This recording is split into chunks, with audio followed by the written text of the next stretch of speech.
이번 시간은 우리가 상시적인 자세를 보고자 합니다. 그래서 상시적인 자세에는 5가지를 작은 제목을 제시했는데요. 오늘 이 시간은 배움, 독서에 대해서 얘기해 보도록 하겠습니다. 전 시간까지는 수련이나 경험이 없더라도 현실에서 실행 가능한 지혜를 다루어 봤는데요. 지금부터는 우리가 행복한 삶을 위하여 평생을 통해서 염두에 두어야 할 자세라고 보시면 됩니다. 이 영상의 초기에 우리는 행복한 상태는 자유, 사랑, 그리고 창조의 모습이라고 했습니다. 나의 이데올로기가 세상을 이러한 모습으로 보기 위해서 평생 가져야 할 자세로서 5가지 영역을 제시했는데요. 이미 말씀드린 대로 그 5가지는 배움, 독서, 배움과 독서는 같은 겁니다. 비교하지 말라는 것, 정직, 용기, 죽음에 대한 것입니다. 오늘은 이 시간은 배움에 대한 것인데요. 지금 당신은 당신의 생각, 감정, 정체성, 경험, 견해, 믿음, 희망, 꿈, 이런 것은 당신의 마음속, 위, 아래, 사방에 구축하고 있는 하나의 이데올로기라는 것에 차단되어서 살고 있습니다. 이 벽은 너무 두껍고 완벽해서 그 바깥으로는 가보지를 못하고 있습니다. 이 벽을 깨지 못한다면 바깥에 더 넓은 세상으로 나가지는 못하게 됩니다. 중국 명대의 사상가 이타고는 나는 어려서부터 선인의 가르침을 읽었으나 성인의 가르침을 제대로 알지 못했으며 공자를 존숭했지만은 왜 공자를 존숭해야 하는지를 몰랐다. 그야말로 난자이가 광대 노름을 구경하다가 사람들이 잘한다고 소리를 지르니 따라서 하는 격이었다. 나이 50 이전의 나는 정말로 한 마리의 개에 불과했다. 악포 개가 그림자를 보고 짖으면 나도 따라서 컹컹 짖었던 것이다. 남들이 짖는 까닭을 물어보면 그저 벙어리처럼 쑥스럽게 웃기나 할 따름이다. 이렇게 말하면서 자신의 무지를 자신이 모른다는 것을 탓하고 있습니다.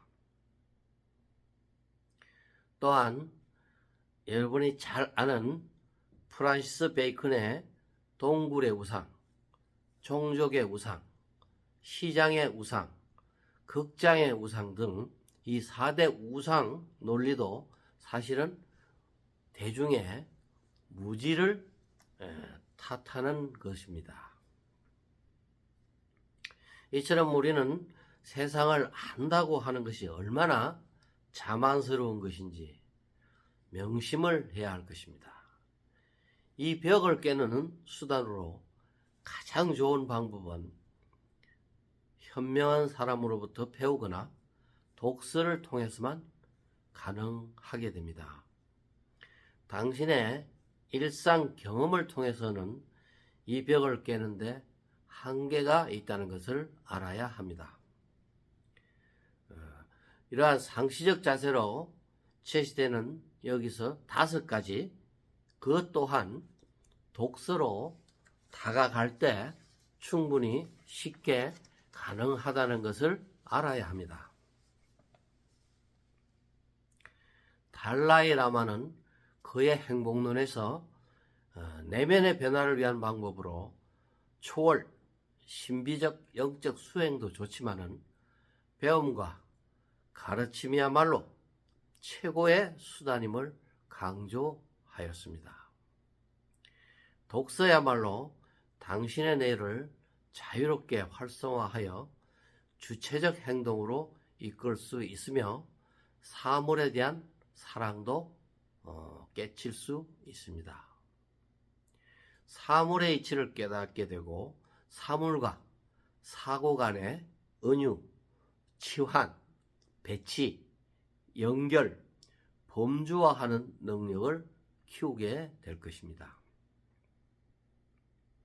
이전 시간에 이데올로기에 대한 자세로서 나온 중용의 도 또한 중용의 도를 행하려면 세상의 지식을 축적하지 않고서는 중용 자체를 행할 수 없다고 하였습니다. 즉 중용도 배움을 통한 알미 있어야 실천 가능한 지혜인 것이죠. 이제 구체적으로 독서가 삶에 유익한 이유를 몇 가지 살펴보고자 합니다. 첫째는 독서는 당신을 계속 성장시키게 됩니다. 육체적 성장은 20대 전후로 정지되지만은 정신적 성장은 죽을 때까지 계속됩니다. 김영석 교수는 독서는 콩나물에 물을 주는 것처럼 자신의 양분이 되는 것인데도 너무 일찍 물 없는 세상을 사는 것을 한탄하셨습니다. 우리가 자신의 삶을 주체적으로 살지 못하고 타인을 모방하는 것은 스스로 판단하고 결정하는 능력의 부족에 있는 것입니다. 즉 세상 일이 막연하게 보여 타인의 틀을 기웃거리고 의지하게 되는 것이죠. 우리가 특정 이데올로기에 빠지는 것은 그것의 본질을 꿰뚫어 보는 능력이 부족하기 때문입니다. 지적 능력이 강할수록 사물을 대하는 시야는 넓게 되고 판단력과 결정력이 강화되어서 주변을 돌아볼 필요가 없게 되는 주체성을 가지게 되는 것이죠. 둘째는 독서는 미래에 대한 통찰력을 강화시킵니다. 고전들은 수많은 해안을 가진 사상가들이 삶에서 겪은 함축된 결과물로서 수천 년이 지난 지금도 보편타당한 인간의 지혜가 되고 있다는 것은 그것이 인간사회의 본질을 밝히고 있기 때문인 것입니다. 이러한 사상을 이해한다는 것은 당신이 편협한 관점이나 화근에서 벗어나게 하여 주어진 환경과 이데올로기 그리고 자신의 관점조차도 비판적으로 바라볼 수 있는 시각을 함양하게 됩니다. 어떤 이는 철학책 한 권을 읽는 것은 일반 책 수백 권을 읽는 것과 같다고 합니다. 그만큼 삶의 본질을 꿰뚫을 수 있는 능력을 가진다는 것이죠. 네. 독일의 그 교육학자인 훔볼트는 우리가 배우고 경험하는 궁극적인 정점은 직관적으로 인간의 사건을 판단하는 능력을 기르는 데 있다고 했으며 책 10,000권을 읽으면 신이 된다는 소식의 거목은 8대 당나라의 그 8대 문장가죠.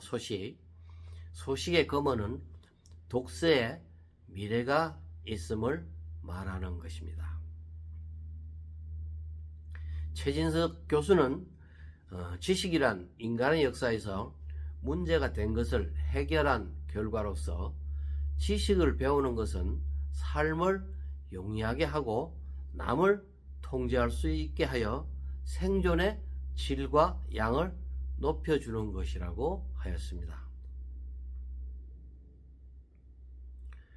마지막으로 독서는 그 자체로 즐거움을 느끼게 하고 탁월함의 지혜를 얻게 하는 것입니다.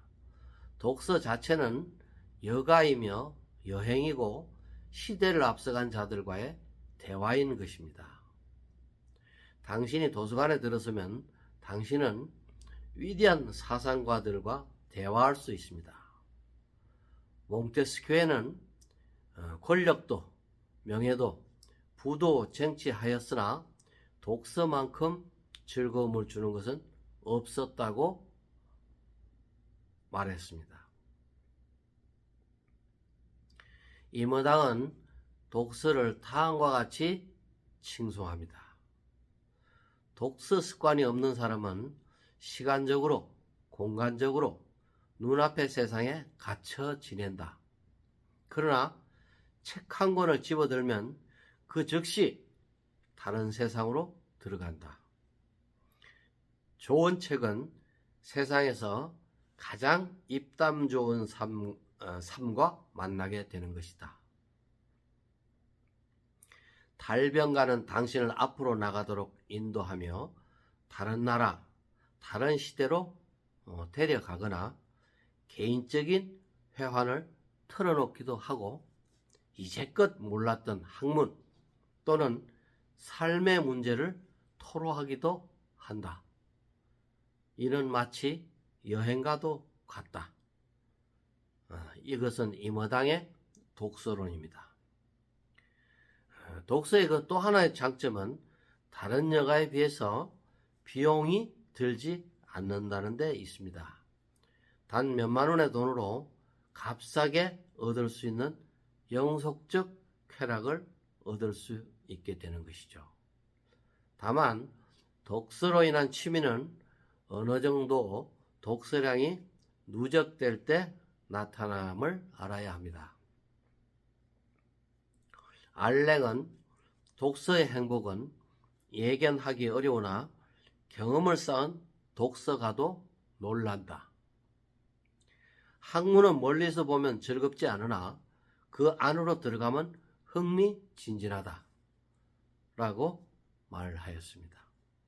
이와 같이 독서 배움은 우리 인생에서 지혜를 얻는데 가장 직접적인 수단인 것을 명심하시고 지금부터라도 바로 실천에 옮기신다면 행복이란 우리의 목표에 더 빨리 다가갈 수 있을 것이라고 생각합니다. 감사합니다.